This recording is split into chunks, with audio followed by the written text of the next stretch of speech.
Okay. അപ്പോൾ recording start ചെയ്തിട്ടുണ്ട്. ആ കണ്ടു ഞാൻ. യെസ്. അപ്പോൾ ഇനി നമുക്ക് തുടങ്ങാം. അവിടെ ഓക്കെ. അപ്പോൾ നമസ്കാരം നാസർ കൊടിമരം. ഓക്കെ, നമസ്കാരം. നമസ്കാരം. നിങ്ങളെ ശബ്ദം ആണ് ഞാൻ പലപ്പോഴും കേട്ടിട്ടുള്ളത്. നമ്മളുടെ യൂട്യൂബിലാണ് ആ ചർച്ചകൾ, എന്താണ് ഡിബേറ്റ് മലയാളം എന്ന് പറയുന്ന ഒരു ഗ്രൂപ്പ്. ഡിബേറ്റ് മലയാളം, അതെ അതെ. അതെ അതെ. ക്ലബ് ഹൗസിലെ ചർച്ച അതിലേക്ക് ഇടുന്നതാണ് അവര്. ഇടുന്നതാണ്. അപ്പോൾ ആ ചർച്ച ഇങ്ങനെ യൂട്യൂബിൽ റാൻഡമായിട്ട് വന്നാണ് ഈ ശബ്ദം നമ്മൾ കേൾക്കാനിടയായതും അങ്ങനെ നിങ്ങളുടെ പ്രസംഗങ്ങൾ പലതും കേൾക്കാനിടയായതും. അപ്പോൾ എന്തായാലും വളരെ തീവ്രമായ നിലപാടുകൾ അത് വളരെ ആർജവത്തോടു കൂടി പറയുമ്പോൾ സത്യത്തിൽ നിങ്ങളുടെ ആ വാക്കുകൾക്ക് മുന്നിൽ വിശ്വാസികളായിട്ടുള്ള ആളുകൾ അവർക്ക് ഉത്തരമില്ലാതെ മുന്നോട്ട് പോകാൻ പറ്റാതെയൊക്കെ നിൽക്കുന്ന കാഴ്ചകൾ പലപ്പോഴും കണ്ടിട്ടുണ്ട്. എനിക്ക് താങ്കളെ കുറിച്ചൊന്ന് അറിയണം എന്നാണ് ആഗ്രഹം. താങ്കളുടെ പേഴ്സണൽ ഡീറ്റെയിൽസ് അല്ല, എന്താണ് ഈ ഒരു ഇത്ര ശക്തിയായിട്ട് ഇതിനെ ഇങ്ങനെ വിമർശിക്കുന്ന ഒരു ലെവലിലേക്ക് വരാനുണ്ടായ കാരണം? അതെങ്ങനെ എത്തിപ്പെട്ടു എന്നാണ് എനിക്ക് അറിയേണ്ടത്. അപ്പൊ എന്തൊക്കെയാണ് അതിലേക്ക് പറയാനുള്ളത്? അതെ, സത്യം പറഞ്ഞ ആരിവ്, ഞാന് 14-ാമത്തെ വയസ്സിൽ, അതായത് 9ാം ക്ലാസ്സിൽ പഠിക്കുമ്പോൾ തന്നെ സത്യം പറഞ്ഞ എന്റെ മനസ്സിൽ നിന്ന് ഇസ്ലാം പോയായിരുന്നു. 14-ാമത്തെ വയസ്സിൽ തന്നെ, 9ാം ക്ലാസ്സിൽ ഞാൻ പഠിക്കുന്ന പ്രായമാണ്. അതായത് നമ്മുടെ ഒരു കൗമാര കാലഘട്ടം. അപ്പൊ തന്നെ സത്യം പറഞ്ഞ എന്റെ മനസ്സിൽ നിന്ന് ഇസ്ലാം പോയി. എന്റെ കാരണം എന്താന്ന് ചോദിച്ചു കഴിഞ്ഞാൽ എന്റെ മദ്രസ വിദ്യാഭ്യാസം തന്നെയാണ്. ഈ മദ്രസയിൽ നിന്ന് ഓരോന്നും ഇങ്ങനെ അതായത് സത്യം പറഞ്ഞാൽ എന്റെ ഉമ്മാക്ക് നല്ലൊരു കൈയുണ്ട് കേട്ടോ. ഞാനൊരു യുക്തിവാദിയായാലും എന്റെ വിശ്വാസിയായ എന്റെ ഉമ്മാക്ക് ഒരു വലിയൊരു കൈയുണ്ട് കേട്ടോ. അത് എന്റെ ഉമ്മ വിശ്വാസിയായിരുന്നു, മരിച്ചുപോയി. എന്റെ ഉമ്മ മരണം വരെ വിശ്വാസി തന്നെയായിരുന്നു. പക്ഷെ എന്റെ ഉമ്മാക്ക് നല്ലൊരു കൈയുണ്ട്, ഞാൻ യുക്തിവാദിയായതിന്റെ കാരണം. അതായത് ചോദിച്ചു, എന്റെ ഉമ്മ ഒരു നല്ലൊരു മാനവികവാദിയായിരുന്നു. അതായത് എന്നെയൊക്കെ മദ്രസകളിൽ പഠിപ്പിക്കുന്ന ഈ ഞാനൊരു ക്രിസ്ത്യൻ മാനേജ്മെന്റ് സ്കൂളിലാണ് പഠിച്ചത്. അപ്പൊ ഈ അടുത്തിരിക്കുന്ന ക്രിസ്ത്യാനികളാണേലും ഹിന്ദുക്കളാണേലും അവരൊക്കെ കാഫിര്യങ്ങളാണ്, അവരൊക്കെ നരകത്തിൽ പോകേണ്ടവരാണ്. നമ്മൾ മുസ്ലിമീങ്ങൾ മാത്രമേ സ്വർഗത്തിലേക്ക് പോവുകയുള്ളൂ. ഇപ്പൊ നമ്മൾ എന്തെങ്കിലും തെറ്റ് ചെയ്താൽ തന്നെ നമ്മുടെ ആ തെറ്റിനനുസരിച്ച് കുറച്ചു കാലത്തേന് ഒരു നരകത്തിലിട്ട് ഒരു ശിക്ഷ വരും. അത് കഴിഞ്ഞാൽ നമ്മളെ വീണ്ടും സ്വർഗത്തിലേക്ക് കയറ്റും. പക്ഷെ കാഫിര്യങ്ങൾ, മുസ്ലിം അല്ലാത്ത എല്ലാവരും കാലാകാലം നരകത്തിൽ തന്നെയാണ്.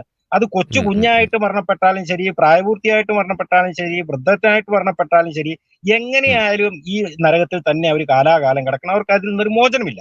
പക്ഷെ മുസ്ലിമുകൾ എന്ത് തെറ്റ് ചെയ്താലും അവർക്ക് തെറ്റ് കഴിയുമ്പോൾ അവർക്ക് ആ ശിക്ഷയുടെ ഒരു കാലാവധി, ഇപ്പൊ നമ്മളെ നാട്ടിൽ ഇപ്പൊ എന്തെങ്കിലും കൊലപാതകമൊക്കെ ചെയ്ത ഒരു നിശ്ചിത കാലം ജയിലിലിട്ട് ചിറക്കി വിടുമല്ലോ എന്ന് പറഞ്ഞതുപോലെ ഒരു നിശ്ചിത കാലത്തെ ശിക്ഷ കഴിഞ്ഞാൽ അവരെ വീണ്ടും സ്വർഗത്തിലേക്ക് കയറ്റും. ഇങ്ങനെയൊക്കെയാണ് എന്നെ എന്റെ മൊയ്ലിയാർ മദ്രസയിൽ ഉസ്താദ് പഠിപ്പിച്ചത്. പക്ഷെ എന്റെ ഉമ്മ എന്ന 5 നേരത്തെ നമസ്കാരവും നോമ്പ് പിടിക്കുകയും എല്ലാം ചെയ്യുന്ന എന്റെ ഉമ്മക്ക് എല്ലാ ക്രിസ്ത്യാനികളായാലും ഹിന്ദുക്കളായാലും അവരൊക്കെ നരകത്തിലേക്ക് പോകുന്നൊക്കെ, എന്റെ കുടുംബം എന്ന് പറയുന്നത് യാഥാസ്ഥിതി കുടുംബമായിരുന്നു. അപ്പൊ മറ്റുള്ളവരൊക്കെ ഇവരൊക്കെ നരകത്തിലേക്കാണ് എന്നൊക്കെ പറയുമ്പോ എന്റെ ഉമ്മ തടയുമായിരുന്നു. എന്റെ ഉമ്മ പറയുകയാണ്, അങ്ങനെ പറയരുത്, അവരൊക്കെ നമ്മളെ പോലെ മനുഷ്യരാ, അവര് നരകത്തിലേക്കാണോ സ്വർഗത്തിലേക്കാണോ എന്നാണ് അള്ളാഹാണ് തീരുമാനിക്കുന്നത്, അത് നമ്മളത് പറയേണ്ട കാര്യമില്ല. അങ്ങനെയൊക്കെ എന്റെ ഉമ്മ പറയുകയും എല്ലാ ക്രിസ്ത്യാനിക്കാണേലും ഹിന്ദുവിനാണേലും ഉമ്മ പറ്റുന്ന പോലെ സഹായം ചെയ്യുകയും സാമ്പത്തികമായിട്ടും സഹായിക്കുമായിരുന്നു. ഭക്ഷണ സാധനങ്ങളൊക്കെ എടുത്തു കൊടുക്കും. ആരെന്റെ വീട്ടിൽ വന്ന് ഭക്ഷണം ചോദിച്ചാലും എന്റെ ഉമ്മ എടുത്തു കൊടുക്കുന്ന, ഞങ്ങൾക്ക് ഭക്ഷണം ഇല്ലെങ്കിലും ഉമ്മ എടുത്തു കൊടുക്കുമായിരുന്നു.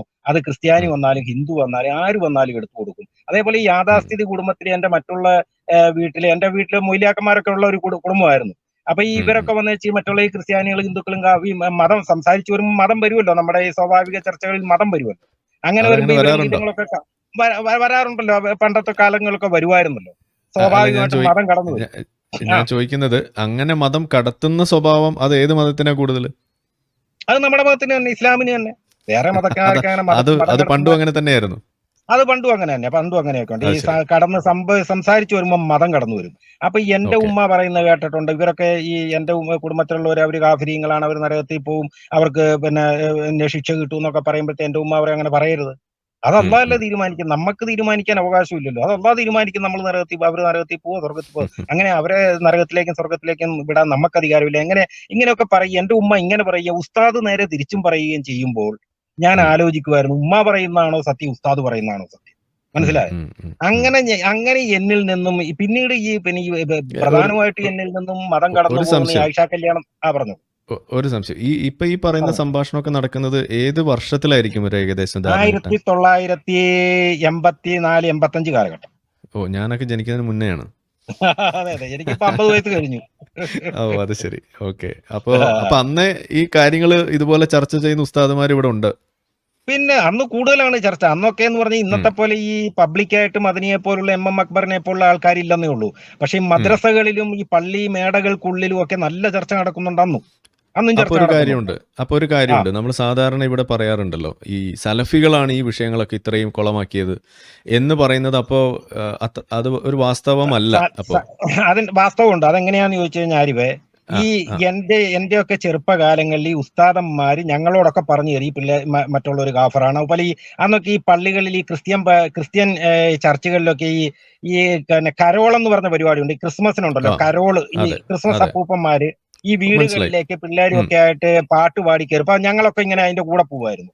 ഉം, ഞങ്ങളെ ഈ ക്രിസ്ത്യൻ പിള്ളേരുടെ കൂടെ തന്നെ ഞങ്ങളും ഈ പാട്ട് പാടാൻ വേണ്ടി ഈ പിള്ളേരുടെ കൂടെ പോകും. അപ്പൊ ഞങ്ങളുടെ പള്ളിയിൽ നിന്ന് ഒരു അറിയിപ്പ് വന്നു, ആ ഏതെങ്കിലും മുസ്ലിം പിള്ളേർ ഈ കരോൾ സംഘത്തിന്റെ കൂടെ പോയ പള്ളി വിലക്കുവന്നു. പള്ളി ഓ വിലക്കുക ഓ എന്ന് പറഞ്ഞു കഴിഞ്ഞാൽ മനസ്സിലായല്ലോ, പള്ളിയുമായിട്ട് അതെ. ബന്ധം ഉണ്ടാകുകയില്ല. ആയിരത്തി അതായത് പള്ളി വിലക്കുന്ന ഒരു ആയിരത്തി പരിപാടി ഉണ്ടാകും. അത് പണ്ടുണ്ട്. പണ്ട് 1980-കളിലാണിത്. 80-കളിൽ ആ പരിപാടി ഉം, ഉണ്ടായിരുന്നു. അപ്പൊ അത് ഉം, ഈ പള്ളി ഉള്ളുകളിലുണ്ടായിരുന്നു. ആ വീട് പിന്നെ ഈ യാഥാസ്ഥിതിക കുടുംബങ്ങൾക്കുള്ളിലും ഈ ഉം, മൗലവിമാരുടെ കുടുംബങ്ങൾക്കുള്ളിലും മദ്രസകളിലും പള്ളികൾക്കുള്ളിലും പള്ളി കമ്മിറ്റികൾക്കുള്ളിൽ ഈ വർഗീയത അന്നുമുണ്ട്. ഉം, ഉം, പക്ഷെ ഉം. ഈ സലഫികളും ജമാഅത്തെ ഇസ്ലാമി എന്താന്ന് ചോദിച്ചു കഴിഞ്ഞാൽ അത് പരസ്യമാക്കി. ഓക്കെ. മനസ്സിലായോ? അത് ഉം, ഉം, പരസ്യമാക്കി. ഇപ്പൊ അക്ബറൊക്കെ എന്താണ് ചെയ്തത്? സ്നേഹസംവാദം എന്ന ഓമന പേരിട്ട് വിളിച്ച് ഉം, കേരളത്തിലെ കാസർഗോഡ് മുതൽ കന്യാകുമാരി വരെ പബ്ലിക്കായിട്ട് റോഡ് സൈഡിൽ കൊണ്ടുപോയി പന്തല് കെട്ടിവെച്ച് മൈക്കും കെട്ടിവെച്ച് ഏതെങ്കിലും ബൈബിൾ ഒരു പ്രാവശ്യം പോലും വായിക്കാത്ത അച്ഛന്മാരെയോ ഭഗവത്ഗീതയോ ഉം, രാമായണോ കാണുക പോലും ചെയ്യാത്ത ഏതെങ്കിലും കാവ്യ വസ്ത്രം ധരിച്ച സന്യാസിമാരെയോ ഒക്കെ കൊണ്ട് സ്റ്റേജിൽ ഇരുത്തി വെച്ച് ഈ ഖുർആൻ അങ്ങോട്ട് ഓതി പൊലിപ്പിച്ച് നിങ്ങളുടെ മതമല്ല സത്യം, ഞങ്ങളുടെ മതമാണ്, നിങ്ങളുടെ ഉം, ബൈബിളിൽ ഇങ്ങനെയൊക്കെ പല പല വൈവിധ്യങ്ങളുണ്ട്. ഇപ്പം ആദ്യത്തെ അധ്യായത്തിൽ പറയുന്ന, ഉൽപ്പത്തി പുസ്തകത്തിൽ പറയുന്ന പോലെയല്ല ദാവീദിന്റെ പുസ്തകത്തിൽ പറയുന്ന, സങ്കീർത്തനത്തിൽ പറയുന്ന, അല്ലെങ്കിൽ സങ്കീർത്തനത്തിൽ പറയുന്ന പോലെയല്ല പിന്നെ പ്രവാചകന്മാരുടെ പുസ്തകത്തിൽ പറയുന്ന, അല്ലെങ്കിൽ പ്രവാചകന്മാരുടെ പുസ്തകത്തിൽ പറയുന്ന പോലെയല്ല റോമാക്കാർക്ക് പൗലോസ് എഴുതിയ ലേഖനത്തിലുള്ള ഇങ്ങനെ വൈവിധ്യങ്ങളുണ്ട് എന്നും പറഞ്ഞ് ഞങ്ങളുടെ ഉം, പുസ്തകത്തിൽ യാതൊരു വൈവിധ്യവുമില്ല, ഞങ്ങളുടെ പുസ്തകം വള്ളി ഉം, ഉം, വ്യത്യാസമില്ലാതെ കോമാക്കുത്ത് വ്യത്യാസമില്ലാതെ 1400 വർഷമായിട്ട് അതേപടി നിലനിൽക്കുന്നു എന്നൊക്കെ പറഞ്ഞ് ബൈബിളിലെ കുറെ വൈവിധ്യങ്ങൾ എടുത്തിട്ട് ഈ ഉം, ഖുർആനിലെ ഈ പച്ചക്കള്ളമുള്ള ആയത്തുകളും എടുത്തിട്ട് ഇവരെ ഇട്ട് വേർപ്പിക്കുമായിരുന്നു. അന്നേരം ഇവർക്ക് ഉം, മറുപടി പറയാൻ പറ്റില്ല, കാരണം ഇവർക്ക് ഖുർആൻ അറിയില്ലോ. ഈ ഉം, അച്ഛനോ സന്യാസിക്കോ ഖുർആൻ അറിയത്തില്ല. ഇവർക്കറിയാവുന്ന ഉം. ഇവരുടെ രാമായണവും ഈ ബൈബിളും മാത്രമേ അറിയാവുള്ളൂ. അപ്പൊ അവർ അതെ. ഓർക്കുന്നു ആ ഖുർആൻ ഇയാൾ പറയുന്ന സത്യമായിരിക്കും, ഞങ്ങളുടെ പുസ്തകങ്ങളിൽ വൈവിധ്യങ്ങൾ കാണുന്നുണ്ട് എന്ന് ഉം, കണ്ട് ഇങ്ങനെ ഇവരെ മറ്റുള്ള മുസ്ലിമീങ്ങളുടെ ഇടയില് അവൻ ഉം, വലിയ ഈ അക്ബർ വലിയ പുള്ളി കളിച്ചുകൊണ്ട് നമ്മളെല്ലാം പഠിച്ചവനാണ്, നമ്മുടെ മതമാണ് യഥാർത്ഥ മതം എന്നുള്ള രീതി വരുത്തിക്കൊണ്ട് ഇവരെ പരാജയപ്പെട്ട് പുറത്തേക്ക് തള്ളിവിടുന്ന ഒരു രീതി 80-90 കാലഘട്ടങ്ങളിൽ ആരിഫും കണ്ടിട്ടുണ്ട് ഇല്ല? ഉം. സ്നേഹസംവാദം എന്ന ഓമന പേരിൽ കണ്ടിട്ടില്ലേ? അത് അത് ഞാ ഉം. അതെ. ഞാനൊക്കെ അങ്ങനെയാണ് ഇത് സ്കൂളിൽ പഠിക്കുമ്പോ പരസ്യമായത്, കാലഘട്ടത്തിലാണത്. മറ്റുള്ളവരിലേക്ക് കടന്നു ചെന്നത്. അതെ. അതെ. ഞാനൊക്കെ സ്കൂളിൽ പഠിക്കുന്ന കാലഘട്ടത്തിലാണ് അത് കൂടുതലും ഉണ്ടായിരുന്നത്. അതെ അതെ അതെ. പിന്നെ ഉം. ഈ അബ്ദുൽ നാസർ മദനിയുടെ ഒക്കെ പ്രസംഗം കണ്ടിട്ടില്ലേ? ISS എന്ന ഓമന ആ പേരിൽ അതെ. അബ്ദുൽ നാസർ മദനി ഉണ്ടായത് അതെ. 80 കാലഘട്ടത്തില്. 87, 88 ISS വരുന്നത്. പിന്നീട് അത് നിരോധിച്ച് ആ. 92 പള്ളി പൊളിച്ചപ്പോഴാണ് നിരോധിക്കുന്നത്. അത് ഉം. കഴിഞ്ഞപ്പോഴാണ് ഇയാൾ PDP എന്നും പറഞ്ഞ് പിന്നീട് വർഗീയതയുമായിട്ട് രംഗത്ത് വരുന്നത്. ഇയാടെ എന്ന് ഉം. പറഞ്ഞാൽ നമ്മുടെ ഒരു അസദുദ്ദീൻ ഒവൈസി മോഡലുള്ള പ്രസംഗങ്ങളായിരുന്നു. മനുഷ്യരെ ഉം. ഉം. വിക്ഷോഭിതരാക്കുകയും അങ്ങനെ ഉം. കലാപത്തിന് പ്രേരിപ്പിക്കും. പൂന്തുറ കലാപമൊക്കെ മദനി ആസൂത്രണം ചെയ്ത, മദനിയുടെ പ്രസംഗത്തിലൂടെ മാത്രം ഉണ്ടായതാണ് പൂന്തുറ ഉം. കലാപം. തിരുവനന്തപുരം പൂന്തുറ ഉം. കലാപം ഉം. ഓർക്കുന്നുണ്ടോ? അതെ. അത് ഉവ്വ് ഉവ്വ്. മദനിയുടെ പ്രസംഗം കൊണ്ട് മാത്രം ഉണ്ടായത്. മദനി പ്രസംഗിച്ച് ഇറങ്ങിപ്പോയ ആ നിമിഷമാണ് ആ കലാപം പൊട്ടിപ്പുറപ്പെടുന്നത്. ഉം. ഉം. അപ്പോൾ ഞാൻ ചോദിക്കുകയാണെങ്കിൽ, ഇപ്പോൾ നമ്മുടെ ആ കേരളത്തിൽ ഇപ്പോൾ നമ്മൾ കണ്ടുവരുന്ന, ഇപ്പോൾ ഇന്നലെ ഞാനൊരു ഒരു വിശ്വാസിയായിട്ടൊരു ഇപ്പൊ സുഹൃത്ത് എന്നെ എന്നെ അല്ല ഫോൺ വിളിക്കുകയും ആരിഫേ, ഇപ്പൊ സംസാരിക്കുകയൊക്കെ ഞാൻ ചെയ്തു. പറഞ്ഞ ആ പൂർത്തിയായില്ല. ആ അതെ. പൂർത്തിയായില്ല. അതായത് ആ, ഞാൻ ആ, എക്സ് അത് മുസ്ലിമായ അതിൽ അതിലേക്ക് വരുന്നതിന് തൊട്ട് മുന്നേ ഇതും കൂടി ഒന്ന് പറഞ്ഞിട്ട്, പറഞ്ഞു. ഇപ്പൊ ഈ പറഞ്ഞു. പറഞ്ഞതിന്റെ ബാക്കിയാണ്. അപ്പൊ ഞാൻ ആ ഈ ഇങ്ങനെയുള്ള ആളുകളോടൊക്കെ സംസാരിക്കുമ്പോഴും ഇവരെല്ലാം പറയുന്നത് കേരളത്തിൽ എല്ലാം വളരെ ശുഭമായിരുന്നു, ഒരു പ്രശ്നം ഉണ്ടായിരുന്നില്ല, ഇത് വളരെയധികം കുഴപ്പത്തിലേക്ക് ആയിക്കൊണ്ടിരിക്കുകയാണ് എന്നാണ് അവർ പറഞ്ഞ് വെക്കുന്നത്. അപ്പം ഞാൻ ചോദിക്കുകയാണ്, ഇപ്പോൾ നിങ്ങൾ ആ ഒരു കാലഘട്ടത്തിലൂടെ ജീവിച്ചു വന്ന ഒരാളെന്നുള്ള രീതിയിൽ ഞാൻ ചോദിക്കുകയാണ്, അങ്ങനെ നോക്കുമ്പോൾ കേരളത്തിൽ ഈ പ്രശ്നങ്ങൾ മുസ്ലിങ്ങളുടെ ഇടയിൽ ഇസ്ലാമിൻ്റെ വിഷയം ഇത്രമാത്രം തിരികൊടുത്തുകൊണ്ട് ആളിക്കത്തിച്ച് ഇതൊരു വലിയ പ്രശ്നമാക്കിയതിൽ വലിയ പങ്ക് വഹിച്ചിട്ടുള്ളത് കേരളത്തിൽ ആരായിരിക്കും? കേരളത്തില് അബ്ദുൽ നാസർ മദനി, ആ. അക്ബർ, മുജാഹിദ് ബാലുശ്ശേരി, ഇവർ ഈ ഉം. 3 പേർക്ക് നല്ല കൈയുണ്ട്. ഓക്കെ. പിന്നെ സലഫികൾ കേട്ടോ, സലഫികൾ മൊത്തമുണ്ട്. സലഫികളിലെ അറിയപ്പെടാത്ത ഒരുപാട് ഉസ്താദന്മാരുണ്ട്. അനസ് മൗലവി എന്ന് പറഞ്ഞ് പണ്ടൊരു ഉം. ഉമർ മൗലവി ഉണ്ടായിരുന്നു. പിന്നെ ഉം. ജമാഅത്തെ ഇസ്ലാമിയുടെ ഷെയ്ഖ് മുഹമ്മദ് കാരക്കുന്ന്, ഉം. ആരിഫ് ഉം. അലി, ഇങ്ങനെ അബ്ദുൽ ഉം. അസീസ്, MI അബ്ദുൽ അസീസ്, ഇങ്ങനെ ഒരുപാട് നേതാക്കന്മാരുണ്ട് ജമാഅത്തെ ഇസ്ലാമിക്ക്. ഇവർക്കൊക്കെ നല്ല പങ്കുകളുണ്ട്. ഓക്കെ, ഇനി താങ്കളുടെ ആ കഥയിലേക്ക് വരാം. താങ്കൾ മതം വിട്ടതിലേക്ക്. ആ ഓക്കെ, അത് പറഞ്ഞു വരികയായിരുന്നില്ല, അത് നമുക്ക് മുഴുമിപ്പിക്കാം. ഓക്കെ. ആ, അപ്പൊ ഞാൻ പറയട്ടെ. താങ്കൾ ആയിഷ കല്യാണത്തിന്റെ കഥയായിരുന്നു എത്തി നിന്നത്. അതെ. അതായത് എന്റെ ഉമ്മ ഇങ്ങനെ ഒരു മാനവികത കാണിച്ചു തരികയും മദ്രസയിൽ നിന്ന് ഉസ്താദ് ആ മാനവികതയ്ക്ക് വിരുദ്ധമായിട്ട് മതം പറഞ്ഞ് അതേ രീതിയിൽ പറയുകയും ചെയ്തപ്പോൾ എന്റെ മനസ്സിൽ തോന്നി, ആരുടെ കൂടെ നിൽക്കണം, എന്റെ ഉമ്മ പറയുന്നത് കേൾക്കണോ അതോ ഉസ്താദ് പറയുന്നത് കേൾക്കണോ? അങ്ങനെ എന്റെ മനസ്സിൽ ഒരു അങ്കലാപ്പ് വന്നു. ഈ അങ്കലാപ്പാണ് എന്നെ മതം പഠിപ്പിക്കാൻ പ്രേരിപ്പിച്ചത്.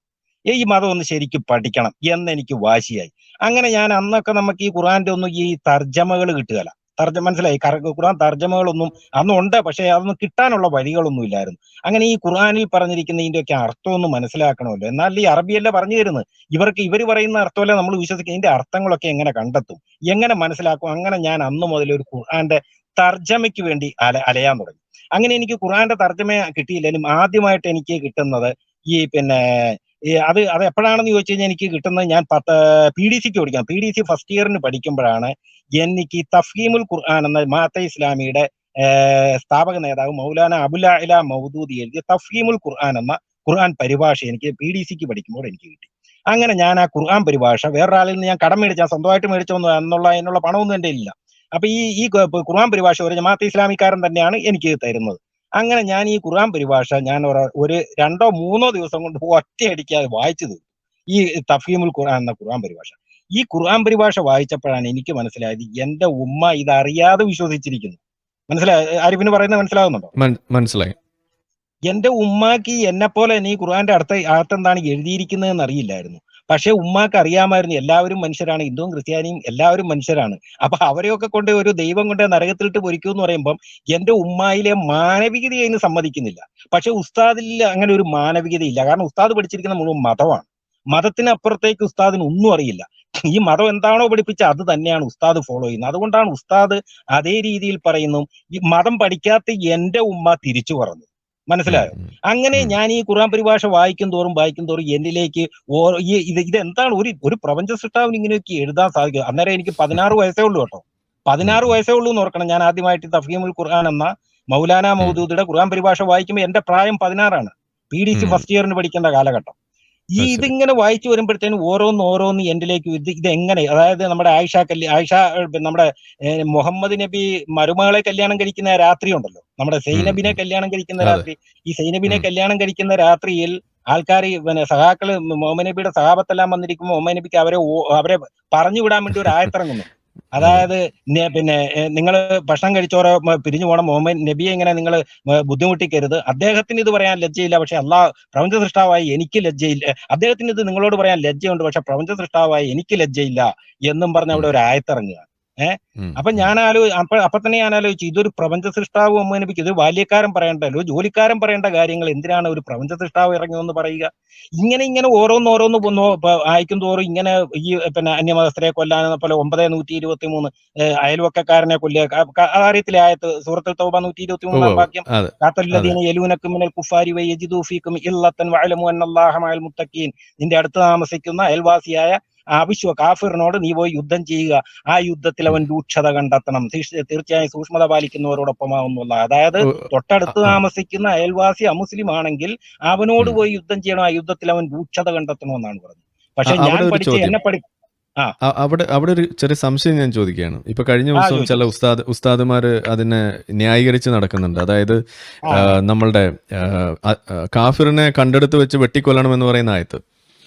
അപ്പോ ആ ആയത്ത് സത്യത്തിൽ അത് സംരക്ഷണം കൊടുക്കണം എന്ന് പറയുന്ന ആയത്താണ് എന്ന് പറഞ്ഞുകൊണ്ടും അതോടൊപ്പം ഇത് യുദ്ധസന്ദർഭത്തിലാണ് എന്ന് പറഞ്ഞുകൊണ്ട് അതിനെ ന്യായീകരിക്കുന്നത് കണ്ടു. അപ്പൊ ആ സംഗതിയോടെ എങ്ങനെയാണ് പ്രതികരിക്കുക ആ ആയത്തിനോട്? എന്റെ പൊന്നാരിവേ, ഇവരുടെ ഈ വ്യാഖ്യാനങ്ങൾ എന്ന് പറഞ്ഞു കഴിഞ്ഞാൽ നല്ല രസമുള്ള വ്യാഖ്യാനങ്ങളാണ്. നിങ്ങളൊന്നും സംശയം ഉണ്ടെങ്കിൽ MM അക്ബർ ഖുർആനിലെ ഇസ്ലാമിലെ എല്ലാ കാര്യത്തിനും സംശയമെന്നും പറഞ്ഞൊരു ഒരു യൂട്യൂബ് ചാനലിൽ പുള്ളിക്ക് ഒരു ക്ലാസ് കൊടുക്കുന്നുണ്ട്. പുള്ളി അത് കണ്ടിട്ടുണ്ടോ? അത് കേട്ടിട്ടുണ്ടോ? ഇല്ല. ഈ അടുത്ത കാലത്ത് പുള്ളി തുടങ്ങിയതാ. ഈ സ്നേഹസംവാദമൊക്കെ ഉപേക്ഷിച്ച് ഇപ്പൊ പുള്ളി പറഞ്ഞത് ഈ ഖുർആനിലുള്ള ഇസ്ലാമിലെ എല്ലാ കാര്യത്തിനും സംശയം, ആരെന്ത് ചോദിച്ചാലും സംശയം. അതിനകത്ത് ഒരാൾ ഈ അടുത്ത ഇടയ്ക്ക് അയാളോട് ഒരു ചോദ്യം ചോദിക്കുകയാണ്. അതായത് ഖുർആനിലൊരു വാക്ക് പറയുന്നുണ്ട്, ചന്ദ്രൻ ഈത്തപ്പനയുടെ കൊമ്പ് ചുരുങ്ങുന്നത് പോലെ ചുരുങ്ങുന്ന സമയം എന്ന് പറയുന്ന ഒരു ആയത്തുണ്ട്. അതായത് ഈത്തപ്പന പോലെ എങ്ങനെയാവും ആ രീതിയിലേക്ക് ചന്ദ്രൻ വരുന്നു എന്ന്. അപ്പൊ ഈ എം അക്ബറിനോട് ഇയാൾ ചോദിക്കുകയാണ്, ഈത്തപ്പനെ പോലെ വരുന്ന പോലെ ഈ ചന്ദ്രൻ വരിക എന്ന്. അങ്ങനെ ചന്ദ്രൻ വരുന്നില്ല, ചന്ദ്രൻ ഒരു ഗ്രഹമല്ലേ, അതങ്ങനെ തന്നെ അവിടെ ഇരിക്കുകയല്ല, അതെങ്ങനെ ഈത്തപ്പനെ പോലെ വരുന്നത് എന്ന് ചോദിക്കുമ്പം എം അക്ബർ പറയുന്ന മറുപടി എന്താണെന്നറിയോ? നല്ല രസമാണ് മറുപടി. അത് ഖുർആൻ ശരിക്കും പഠിച്ചാൽ മാത്രമേ നമുക്ക് പിടുത്തം കിട്ടുള്ളൂ. എം അക്ബർ ആ പറയുന്ന മണ്ടത്തരം എം അക്ബർ പുള്ളിക്ക് പറഞ്ഞു കൊടുക്കുകയാണ്. അവിടെ ഖുർആൻ ഉപയോഗിച്ചിരിക്കുന്ന, ചന്ദ്രൻ ഉപയോഗിച്ചിരിക്കുന്ന വാക്ക് നിങ്ങൾ നോക്കിയോ? കമറ എന്ന വാക്കാണ് ഉപയോഗിച്ചിരിക്കുന്നത്. കമറ എന്ന് പറഞ്ഞാൽ നമ്മൾ ഭൂമിയിൽ നിന്ന് നോക്കുമ്പം കാണുന്ന അവസ്ഥയാണ്. അവിടെ അള്ളാഹ് പറയാണ്, അവിടെ കമറിന്റെ സ്ഥാനത്ത് ഹിലാൽ എന്നാണ് ഉപയോഗിച്ചിരുന്നത് എങ്കിൽ നിങ്ങൾ പറഞ്ഞത് ശരിയാണ്. ഹിലാൽ എന്ന് പറയുമ്പോ ആ ഗ്രഹം ചുരുങ്ങിപ്പോയി എന്നാണ് പറയുന്നത്. പക്ഷെ അവിടെ ഉദ്ദേശിച്ചിരിക്കുന്നത് കമറ എന്നാണ് ഖുർആൻ ഉപയോഗിച്ചിരിക്കുന്ന വാക്ക്. അതായത് കമറ എന്ന് പറഞ്ഞാൽ ഭൂമിയിൽ നിന്ന് നമ്മൾ ചന്ദ്രനിലേക്ക് നോക്കുമ്പോൾ അത് കാണുന്ന ഒരു ഭാവം, അതായത് നമ്മുടെ ഒരു നമ്മുടെ ഇമാജിനാണ്. അതുകൊണ്ടാണ് അവിടെ ആ കമറ എന്ന് ഉപയോഗിച്ചിരിക്കുന്നത്. സത്യം പറഞ്ഞാൽ ഖുർആനിൽ ഒരിടത്തും ഹിലാല എന്ന് പറഞ്ഞ പദവില്ല. അതാണ് രസം. ഹിലാല എന്ന് ഖുർആനിൽ ഒരിടത്തും ചന്ദ്രന് പറയുന്നില്ല, കമർന്ന് മാത്രമേ പറയുന്നുള്ളൂ. ഷംസും കമറും എന്ന് പറയുന്നുള്ളൂ. അപ്പൊ ഇങ്ങനെയാണ് ഇവരുടെ വ്യാഖ്യാനങ്ങൾ. അപ്പൊ ഇവരുടെ വ്യാഖ്യാനങ്ങൾ ഇപ്പൊ ഞാൻ ഒരു ഉദാഹരണം പറയാം. ഖുർആൻ സൂറത്തുൽ മാഇദ 51-ാം വാക്യത്തിൽ പറയുന്നുണ്ട്, യാ അയ്യുഹല്ലദീന ആമനൂ ലാ തത്തഖിദു അൽ യഹൂദ വന്നസാറ ഔലിയാഅൻ. അല്ലയോ മുസ്ലിമീങ്ങളെ, നിങ്ങൾ യഹൂദനെയും ക്രിസ്ത്യാനിയും മിത്രമാക്കരുത്. മനസ്സിലായോ? ഇതിന് ഇപ്പൊ നമ്മുടെ ഈ അടുത്ത പണ്ടൊക്കെ കറക്റ്റായിട്ട് അവർ പറഞ്ഞു കൊടുക്കുമായിരുന്നു. പക്ഷെ ഇപ്പം ഈ പ്രശ്നങ്ങളൊക്കെ ഉണ്ടാകാൻ തുടങ്ങിയില്ലേ, ഈ മുസ്ലിങ്ങളെ ഖുർആനിലെ അന്യമത വിദ്വേഷവും അന്യമത വിരോധങ്ങളും എല്ലാം ചർച്ചയായിക്കൊണ്ടിരിക്കുന്ന ഈ കാലഘട്ടത്തില് ഇവർ ഇതിന് കൊടുത്തിരിക്കുന്ന അർത്ഥം എന്താണെന്നറിയാം? ഇപ്പൊ പുതിയ പരിഭാഷകളിൽ എന്താ അർത്ഥം എന്നറിയാവോ കൊടുത്തിരിക്കുന്നത്? അത് നോക്കിയിട്ടുണ്ടോ? ലേറ്റസ്റ്റ് പരിഭാഷകളിൽ നോക്കിയിട്ടുണ്ടോ? യഹൂദനെയും ക്രിസ്ത്യാനിയെയും മാർഗദർശിയാക്കരുത്, യഹൂദനെയും ക്രിസ്ത്യാനിയെയും നിങ്ങളുടെ മതനേതാവാക്കരുത്, നിങ്ങളുടെ സഹായിയാക്കരുത്. മാറ്റിമറിച്ചിരിക്കുകയാണ്. ഔലിയ എന്ന് പറഞ്ഞ പദത്തിന് അറബിക് ഡിക്ഷണറികളിൽ കൊടുത്തിരിക്കുന്ന അർത്ഥം ഫ്രണ്ട് എന്നാണ്.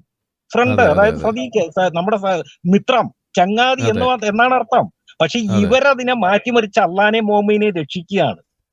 അതുകൊണ്ട് ഖുർആൻ ഇപ്പോഴത്തെ ഈ മൗലവിമാര് ഖുർആന്റെ വാക്കുകൾ കൊടുക്കുന്ന അർത്ഥം ഒരിക്കലും എടുക്കണ്ട. അത് അവർ വെളുപ്പിക്കുന്നതാണ്, പെയിന്റ് അടിച്ചുകൊണ്ടിരിക്കുന്നതാണ്. ഇപ്പൊ ഖുർആനിൽ ഇപ്പൊ അവർ നമ്മളിപ്പോ ഈ 9:73 യാ അയ്യുഹൻ നബിയ്യു ജാഹിദുൽ കുഫാറ വൽ മുനാഫിഖീന വഅലു അലൈഹിം മഅവാഹും ജഹന്നമ വബിഇസൽ മസീർ. അതായത് അല്ലയോ നബിയെ, താങ്കൾ അവിശ്വാസികളോടും കപടവിശ്വാസികളോടും യുദ്ധം ചെയ്യുക, കൂടാതെ അവരോട് പരുഷമായി പെരുമാറുകയും ചെയ്യുക. സൂറത്തുൽ തൗബ 73-ാം വാക്യമാണ്. അതൊക്കെ ഇപ്പൊ ഇവരോട് ചോദിച്ചു കഴിഞ്ഞാൽ അതൊക്കെ യുദ്ധ സന്ദർഭമായിരുന്നു. ആ സന്ദർഭത്തിൽ ഇറങ്ങിയ വാക്യമാണ്. അത് ഇന്നത്തെ സന്ദർഭവുമായിട്ട് യാതൊരു ബന്ധവുമില്ല. ആ വാക്യത്തിന് ഇന്നത്തെ കാലത്ത് യാതൊരു പ്രസക്തിയുമില്ല എന്നാണ് ഇപ്പൊ എം അക്ബർ പോലുള്ള കൂട്ടാളികൾ പറഞ്ഞുകൊണ്ടിരിക്കുന്നത്. മനസ്സിലായോ? എന്നാൽ സൂറത്ത് 8:39 പറയുന്ന ഒരു വാക്യമുണ്ട്, കാത്തലഹും ഹത്താല തക്കൂനു ഫിത്തനത്തനും വയക്കൂനുദ്ദീൻ അല്ലാ. കുഴപ്പമില്ലാതാവുകയും മതം മുഴുവൻ അള്ളാഹുവിനാവുകയും ചെയ്യുന്നത് വരെ നിങ്ങൾ അന്യരോട് യുദ്ധം ചെയ്യുവീൻ. ഇപ്പം ഇതുവരെ മതം മുഴുവൻ അള്ളാഹുവിനായോ? അപ്പൊ ആ ആയത്തിന് ഇപ്പോഴും പ്രസക്തി കിടക്കുകയല്ലേ? അതപ്പോ എങ്ങനെ യുദ്ധ സന്ദർഭമാകും? ഇപ്പൊ ഞാനൊരു ഉദാഹരണം പറയും. നമുക്ക് സന്ദർഭത്തിൽ നിന്നും എടുക്കാതെ ഒരു കാര്യം, ലോകത്തൊരു കാര്യവും നമുക്ക് പറയാൻ പറ്റില്ല. സന്ദർഭത്തിലാണ് എല്ലാ കാര്യങ്ങളും, സന്ദർഭത്തിലാണ് നടന്നുകൊണ്ടിരിക്കുന്നത്. ഇപ്പൊ നമ്മൾ ഭക്ഷണം കഴിക്കുന്ന എപ്പോഴാ? നമുക്ക് വിശക്കുമ്പോഴല്ലേ ഭക്ഷണം കഴിക്കുന്നത്? അതല്ല നമ്മുടെ സന്ദർഭം എന്ന് പറയുന്നത്? അല്ലേ, നമ്മുടെ സന്ദർഭമല്ലേ? നമ്മൾ ഒരു ആശുപത്രിയിൽ പോകുന്ന എപ്പോഴാ? നമുക്ക് രോഗം വരുന്ന സന്ദർഭമല്ലേ? ഇല്ലേ? എന്തോ ഒരു സന്ദർഭത്തിലാണ് നടക്കുന്നത്. അപ്പൊ ഇവര് സന്ദർഭത്തിൽ നിന്ന് എടുത്തു എന്ന് പറയുന്നതിൽ യാതൊരു കാര്യമില്ല. കാരണം മുഹമ്മദ് നബിയുടെ 23 വർഷക്കാലത്തെ യാത്രയിലാണ് ഈ ഖുർആനിലെ ഓരോ ആയത്തുകളും ഇറങ്ങിയിരിക്കുന്നത്. പുള്ളി ഇറക്കിയിരിക്കുന്നത്. അപ്പൊ ഈ 23 വർഷക്കാലം ഓരോരോ സംഭവങ്ങളുണ്ടാകുന്നു. പുള്ളി ഏതെങ്കിലും സ്ഥലത്തൂടെ പോകുമ്പോൾ ഏതെങ്കിലും യഹൂദ ഗോത്രമോ ക്രിസ്ത്യൻ ഗോത്രമോ വലിയ പണക്കാരുടെ ഒരു ഗോത്രം കാണുന്നു. അപ്പൊ പുള്ളിക്ക് തോന്നുന്നു ഈ ഗോത്രത്തെ ആക്രമിച്ചു കഴിഞ്ഞാൽ നല്ല സമ്പത്തും കിട്ടും, ഇവരിലുള്ള സുന്ദരികളായ സ്ത്രീകളെ നമുക്ക് അടിമകളായിട്ട് പിടിച്ചുകൊണ്ട് വന്ന് ഭോഗിക്കുകയും ചെയ്യാം, അടിമ സ്ത്രീകൾ ആക്കാം. അപ്പൊ പുള്ളി ഉടനെ ഒരു ആയത്തിറക്കുകയാണ്, ഇവരിപ്പോ ഉടനെ മുസ്ലിമീങ്ങളെ ആക്രമിക്കാൻ പോകുന്നു, അല്ലെങ്കിൽ അവർ തൊട്ടടുത്ത് കിടക്കുന്ന മുസ്ലിം ഗോത്രത്തെ ആക്രമിക്കും, അതുകൊണ്ട് അവരോട് യുദ്ധം ചെയ്തോളാം, ഇതേ അള്ളാഹു ആയത്തിറക്കിയിരിക്കുന്നു. പുള്ളി പുള്ളി ഇറക്കുകയാണ് ആയത്ത്. അപ്പൊ പുള്ളി കാണുന്ന സന്ദർഭമാണ്. അവര് സുഖമായിട്ട് ജീവിക്കുന്നു, സുഭിക്ഷമായിട്ട് ജീവിക്കുന്നു. അപ്പൊ ആ സമയത്ത് അവരോട് യുദ്ധം ചെയ്താൽ അവരുടെ പിന്നെ പണവും അടിച്ചെടുക്കുക, അവരുടെ പെണ്ണുങ്ങളെ അടിച്ചെടുക്കുക. അപ്പൊ പുള്ളി ആയത്തിറക്കുകയാണ്. അതാണ് സന്ദർഭം. മനസ്സിലായി? അങ്ങനെയാണ് ഈ 23 കൊല്ലം ഓരോരോ സന്ദർഭങ്ങൾ പുള്ളിക്ക് ഉണ്ടാക്കി. ആ സന്ദർഭത്തിൽ യുദ്ധം ചെയ്തു, ആ സന്ദർഭത്തിൽ ആ കാര്യങ്ങളൊക്കെ നടത്തി. അത് ഇപ്പോഴും നിലനിൽക്കുന്നു. ആണ്ടിൽ 8:39 പറഞ്ഞിരിക്കുന്നത് മതം മുഴുവൻ അള്ളാഹുവിനാകുന്നവരെ നിങ്ങൾ അന്യരോട് യുദ്ധം ചെയ്യാൻ പറഞ്ഞ് ഇപ്പോഴും കിടക്കുകയല്ലേ ആയത്ത്. അപ്പൊ ഇവർ ഈ പറയുന്ന സന്ദർഭത്തിൽ എന്താ അർത്ഥമായിരിക്കുന്നു? അപ്പൊ ഇതൊക്കെ ഇവരെ ഖുർആൻ വ്യാഖ്യാതാക്കളുടെ ഇവരുടെ ചുമ്മാ ഈ എന്താ ഈ ഇരട്ടത്താപ്പെന്നേ പറയാൻ പറ്റുള്ളൂ. അതെ, അത് മാത്രമല്ല, ഇപ്പൊ സന്ദർഭമാണെന്ന് നമ്മൾ സമ്മതിച്ചാൽ തന്നെ അവര് പറയേണ്ടതായിട്ട് വരും, ആ സന്ദർഭം കഴിഞ്ഞു പോയോ, അത് ഇനി ഇല്ലേ എന്നാണോ അവരുദ്ദേശിക്കുന്നതെന്ന് പറയണം. അങ്ങനെയാണെങ്കിൽ സന്ദർഭം ഔട്ട് ഓഫ് സന്ദർഭമാണ് എന്നുണ്ടെങ്കിൽ ഈ ഖുർആൻ സ്ഥലകാല അതീതമാണെന്ന് പറയുന്നത് ആ വാദമല്ലേ അവിടെ പൊളിയ. കറക്റ്റ് അത് തന്നെ. അങ്ങനെയാണെന്നുണ്ടെങ്കിൽ ഇവര് അതല്ല എന്നുണ്ടെങ്കിൽ അവര് എന്ത് ചെയ്യണമെന്നറിയോ? അങ്ങനെ ഒരു കാര്യം കമാൽ അത്താതുർക്ക് ചെയ്തിട്ടുണ്ട് തുർക്കിയിൽ. കമാൽ അത്താതുർക്കിനെ അറിയില്ലേ? അദ്ദേഹം തുർക്കിയിൽ ചെയ്തിട്ടുണ്ട്. തുർക്കിയുടെ രാഷ്ട്രപിതാവ്, ആധുനിക തുർക്കിയുടെ സ്ഥാപകൻ എന്നറിയപ്പെടുന്ന കമാൽ അത്താതുർക്ക് ചെയ്തു. എന്താണെന്ന് ചോദിച്ചു കഴിഞ്ഞാല്, ഞാനിപ്പോ ഈ പറഞ്ഞ ആയത്തുകള് അതുപോലെ 9:73, 5:51, 4:140 പറയുന്ന യഅയ്യുഹല്ലദീനാമനു ലാ തത്തഖിദുൽ കാഫിരീന ഔലിയാ എന്ന, അല്ലയോ മുസ്ലിമീങ്ങളെ, നിങ്ങൾ അമുസ്ലിങ്ങളെ ആരെയും മിത്രമാക്കരുതെന്ന്, മുസ്ലിം അല്ലാത്ത ആരെയും മിത്രമാക്കിയേക്കരുതെന്നാണ് സൂറത്ത് അന്നിസാ 144 വാക്യം പറഞ്ഞിരിക്കുന്നത്. അപ്പൊ ഇങ്ങനത്തെ ആയത്തുകളൊന്നും നിങ്ങൾ പള്ളിയിൽ ഓതാൻ പാടില്ല എന്ന് പറഞ്ഞ അത്താതുർക്ക് ഒരു തിട്ടൂര് ഇറക്കിയായിരുന്നു. അത് കേട്ടിട്ടുണ്ടോ ആരിഫ്? ഇല്ല, ഇപ്പോഴാണ് ഞാൻ കമാൽ അത്താതുർക്ക് അങ്ങനെ ഒരു തിട്ടൂർ ഇറക്കിയാണ്. അങ്ങനെയല്ലേ ഈ തുർക്കിക്ക് ഏകദേശമൊക്കെ യൂറോപ്യൻ ചായവൊന്നും പാശ്ചാത്യ രീതിയിലൊക്കെ തുർക്കി മാറിപ്പോയത്. അതല്ലേ തുർക്കി എന്ന് പറഞ്ഞാൽ എന്തായിരുന്നു? ആധുനിക തുർക്കി, ആദ്യത്തെ തുർക്കി എന്ന് പറഞ്ഞാൽ ഖിലാഫത്തിന്റെ കാലമല്ലേ? ആ തുർക്കിനെ ഒരു ആധുനികവൽക്കരിച്ച് കമാൽ അത്താതുർക്കാണ് ഇത്ര ആയത്തുകളൊക്കെ എടുത്ത് വലിച്ചെറിഞ്ഞു പുള്ളി, തോട്ടിലെറിയാൻ പറഞ്ഞു. അങ്ങനെ ഇവർ ഇവിടെ ചെയ്യട്ടെ. അങ്ങനെ ഇവർ ഈ ഇന്ത്യയിലെ മൗലവിമാരോട് ധൈര്യം ഉണ്ടെങ്കിൽ ഇത്തരം ഏതായാലും നിങ്ങളൊക്കെ പറയുന്നത് അതൊക്കെ യുദ്ധ സന്ദർഭത്തിലുള്ളതാണ് എങ്കിൽ ആ ആയത്തുകളൊന്നും നിങ്ങൾ ഇനി പള്ളിയിൽ ഓതരുത്. ഇനി ഒരു ജുമാ കുത്തുബകളിലും അത് ഓതരുത്. നിങ്ങളുടെ ഒരു നമസ്കാരങ്ങളിലും അത് ഓതാൻ പാടില്ല. അങ്ങനെ ഒരു പിന്നെ ഒരു തിട്ടൂർ ഇവിടുത്തെ മത പണ്ഡിതന്മാർ ഇറക്കട്ടെ, അല്ലെ മതസംഘടനകൾ, ജമാഅത്തെ ഇസ്ലാമി, കേരള നദുവത്തുൽ മുജാഹിദീനും സമസ്ത എല്ലാം കൂടി വെച്ച് അങ്ങനെ ഒരു തീരുമാനം കൊണ്ടുവരട്ടെ. ഇത്തരം അന്യമത വിദ്വേഷങ്ങൾ പ്രചരിപ്പിക്കുന്ന, അന്യമതസ്ഥരെ കൊല്ലാൻ പറയുന്ന, അന്യമതസ്ഥരോട് കൂട്ടുകൂടരുതെന്ന് പറയുന്ന അത്തരം ആയത്തുകളൊന്നും ഇനി നമുക്കത് ഓതണ്ട. കാരണം അതൊക്കെ അന്നത്തെ 1400 കൊല്ലം മുമ്പ് മുഹമ്മദ് നബിയുടെ ഒരു യുദ്ധ സന്ദർഭത്തിൽ ഇറങ്ങിയ ആയത്തുകളാണ്. ആ ആയത്തുകൾക്ക് അവിടം വരെയുള്ളൂ പ്രസക്തിയുള്ളൂ. ആ കാലം കഴിഞ്ഞു. ഇനി അത് ആയത്ത് ഓതണ്ട, ഇനി അത് ഓതണ്ട എന്നും പറഞ്ഞവർ മാറ്റിവെക്കട്ടെ. നമ്മൾ അംഗീകരിക്കാം, നമ്മൾ അംഗീകരിക്കാം. അതവർ ചെയ്യുന്നില്ലല്ലോ. ഇപ്പോഴും അവർ ഓതുന്നുണ്ടല്ലോ. ഇപ്പോഴും എല്ലാ പള്ളികളിലും എല്ലാ 5 വക്ത നമസ്കാരങ്ങളിലും ഞാൻ ഈ പറഞ്ഞ ആയത്തുകളൊക്കെ അവർ ഓതുന്നുണ്ട്. ഓതുന്നില്ലെന്ന് ആരെക്കൊണ്ടെങ്കിലും പറയിപ്പിക്കാവോ? ഖുർആൻ മാത്രമല്ല, ഇപ്പൊ വെള്ളിയാഴ്ചകളിൽ നടക്കുന്ന കുത്തുബ കഴിഞ്ഞിട്ടുള്ള പ്രാർത്ഥന, ശാപ പ്രാർത്ഥന, അത് മാത്രമല്ല 5 നേരം അവർ ശവപ്രാർത്ഥന ചെയ്യുന്നുണ്ട്. അല്ലാഹുമ്മ അഅ്സിൽ ഇസ്ലാമ വൽ മുസ്ലിമീൻ വഅദിൽ ശിർക വൽ മുശ്രിക്കീൻ വദമ്മിർ അഅദാഅദ്ദീൻ വഹ്മി ഗൗസത്തിൽ ഇസ്ലാം യാ റബ്ബൽ ആലമീൻ. ശാപപ്രാർത്ഥനയല്ലാതെ എന്തൊരു പ്രാർത്ഥന, വർഗീയ പ്രാർത്ഥനയാണ്. അല്ലാഹുവേ, മുസ്ലിമീങ്ങൾക്കും ഇസ്ലാമിനും നീ യശസ് വർദ്ധിപ്പിക്കണമേ, മുസ്ലിമീങ്ങളുടെ ശത്രുക്കളെ നീ പരാജയപ്പെടുത്തണമേ, മുസ്ലിങ്ങളുടെ ബഹുദൈവ വിശ്വാസികളെ നീ പിന്നെ നശിപ്പിക്കണമേ എന്നൊക്കെയാണ് ആ പ്രാർത്ഥന.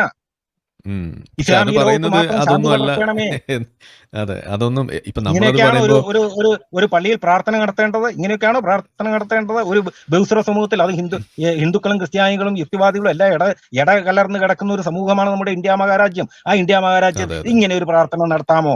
5 നേരം നമസ്കാരം കഴിഞ്ഞ് ഇവർ പ്രാർത്ഥന നടത്തുന്നുണ്ട്. ആരും കേട്ടിട്ടുണ്ടായിരിക്കും പള്ളിയിൽ പോയപ്പോ, ഇല്ലേ? പണ്ടൊക്കെ പള്ളിയിൽ പോയപ്പോ കേട്ടിട്ടില്ലേ ഞാൻ ഈ പറഞ്ഞ പ്രാർത്ഥന? ഇതൊക്കെ സുന്നി പള്ളിയിലാണ് ഉണ്ടാവുക. നമ്മൾ മുജാഹിദ് പള്ളിയിൽ ജമാഅത്തെ ഇസ്ലാമിയുടെ പള്ളിയിൽ ഈ പള്ളി പ്രാർത്ഥിക്കുന്നുണ്ട്. ഈ പ്രാർത്ഥന എല്ലായിടത്തും ഉള്ളതാണ്. ഒന്നുമില്ലെങ്കിൽ നിങ്ങൾ പിന്നെ മക്കത്തെ പള്ളിയുടെ ഈ ചാനലുകളിൽ വരും ആ പള്ളിയിലെ ദുആ, പള്ളിയുടെ ദുആയിൽ ഈ 6 വാക്യം കയറി വരുന്നുണ്ട്. അതെ, സുന്നി പള്ളിയിലുണ്ട്, അത് ഞാൻ കേട്ടിട്ടുണ്ട്. നമ്മളൊക്കെ സുന്നി പള്ളിയിലും ജമാഅത്തിന്റെ പള്ളിയിലും ഉണ്ട് ഇത്. എല്ലാ പള്ളിയിലും ഞാൻ കേട്ടിട്ടുണ്ട്. മുജാഹിദിന്റെ പള്ളി വരെ ഞാൻ കേട്ടിട്ടുണ്ട് ഈ പ്രാർത്ഥന. മുജാഹിദിന്റെ പള്ളിയിൽ വെള്ളിയാഴ്ചയാണ്, സുന്നി പള്ളിയിൽ എല്ലാ വക്തിലും നമുക്ക് കേൾക്കാം. മറ്റ് ജമാഅത്തിന്റെ മുജാഹിദിന്റെ പള്ളി ദുആ ഇല്ലല്ലോ, അതുകൊണ്ടാണ് നമസ്കാരം കഴിഞ്ഞുള്ള ഇല്ലാത്തത്. അവര് ജുമാ കുത്തുബയിൽ മാത്രമേ പ്രാർത്ഥിക്കുള്ളൂ. ജുമാ കുത്തുബയിൽ മാത്രമേ ഇത് കയറി വരുള്ളൂ. അത്രയും ശല്യം കുറച്ച് വെച്ചിട്ടുണ്ട് അവര്. അത്രയും ശല്യം കുറച്ച് വന്നു. സുന്നി പള്ളികളിൽ 5 നേരം ഈ ദുആ ഉണ്ട്. അതെ. അപ്പൊ ഞാൻ നശിപ്പിക്കണമെന്ന് പിന്നെ ആരിഫേ, ഈ ഇതില് ബഹുദൈവ വിശ്വാസികളെ നശിപ്പിക്കണമെന്ന് അതിലെ ശിർക്കവൽ മുശ്രിക്കീൻ എന്ന് പറയുമ്പോൾ ആ പള്ളിയുടെ തൊട്ടുപുറയിൽ ഹിന്ദുക്കളെ കിടക്കുന്ന ബഹുദൈവ വിശ്വാസി അവനെ നശിപ്പിക്കണമെന്നാണ് പ്രാർത്ഥിക്കുന്നത് അവിടെ ഇരുന്നുകൊണ്ട്. അതൊക്കെ ഈ ഹിന്ദുക്കൾ മലയാളത്തിൽ എങ്ങാനും ഇവർ പറഞ്ഞു വെച്ചാൽ അവർക്ക് മനസ്സിലായി കഴിഞ്ഞാൽ എന്തായിരിക്കും ഇവരുടെയൊക്കെ അവസ്ഥ എന്ന് ഓർത്തു നോക്കി. ഈ അറബി മാറ്റി വെച്ച് മലയാളത്തിലായി ദുആ വരുന്നെങ്കിൽ എന്നാലും താങ്കളുടെ ഈ അനുഭവ കഥകളും അതുപോലെയുള്ള കാര്യങ്ങൾ ഒരുപാട് ചോദിച്ചറിയാനുണ്ട്. ഒരു സമയപരിധി താങ്കൾ മുന്നേ പറഞ്ഞിട്ടുള്ളതുകൊണ്ട് ഞാനത് ഇനിയിപ്പോൾ ചോദിച്ചത് നീണ്ടുപോവുള്ളൂ. അപ്പോൾ അതുകൊണ്ട് ഒരു ചെറിയ കാര്യം കൂടി ഞാൻ ഒന്ന് ചോദിക്കുകയാണ്.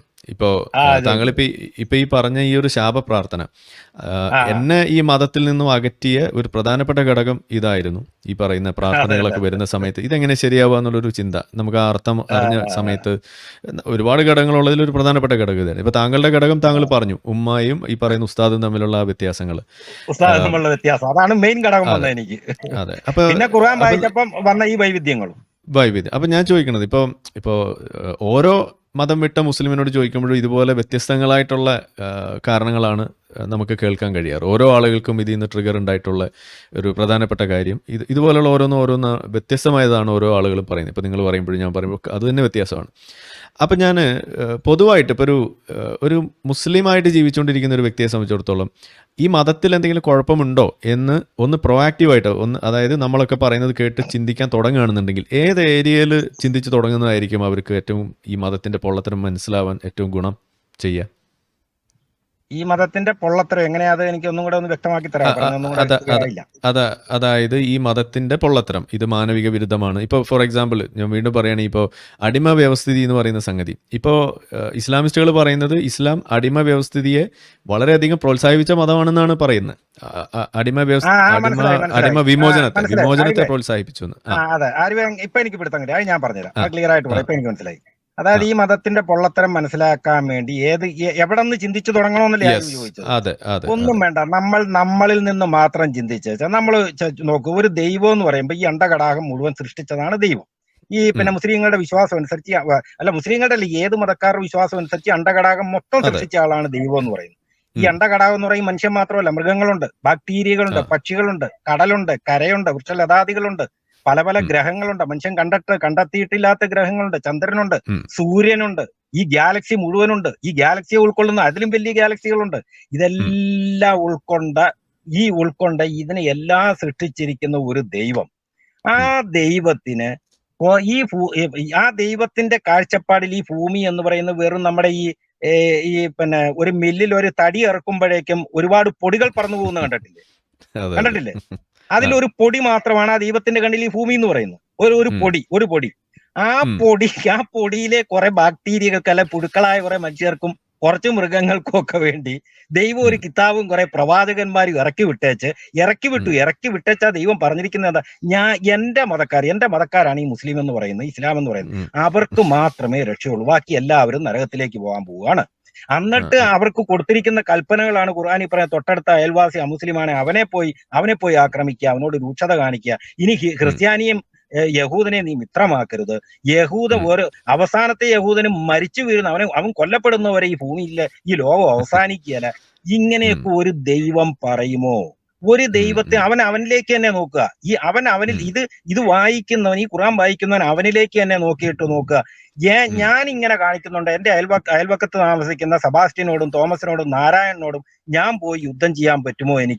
അവനായിരിക്കും എനിക്ക് രാത്രി എനിക്കൊരു ഹാർട്ട് അറ്റാക്ക് ഉണ്ടാകുമ്പോഴോ എനിക്കൊരു അസുഖം രാത്രിയിൽ വരുമ്പോഴും അവനായിരിക്കല എന്റെ വീട്ടിലേക്ക് ആദ്യം ഓടി വരുന്നത്. അവന്റെ വണ്ടിയിലായിരിക്കല എന്നെ ഹോസ്പിറ്റലിലേക്ക് കൊണ്ടുപോകുന്നത്. അവന്റെ സ്കൂളുകളിൽ അവന്റെ മതക്കാരുടെ സ്കൂളിലല്ല ഞാൻ പഠിച്ചതും ജോലി കിട്ടിയതും അവന്റെ സ്കൂളിൽ പഠിച്ചിട്ടല്ലേ. എന്നിട്ട് അവനെ പോയി ആക്രമിച്ച് അവനെ കൊല്ലണമെന്ന് പറയുന്ന ദൈവം, ആ ദൈവം എന്തൊരു ദൈവമാണ്? ആ ദൈവം എന്നേക്കാൾ തരം താഴ്ന്ന ദൈവമാണോ?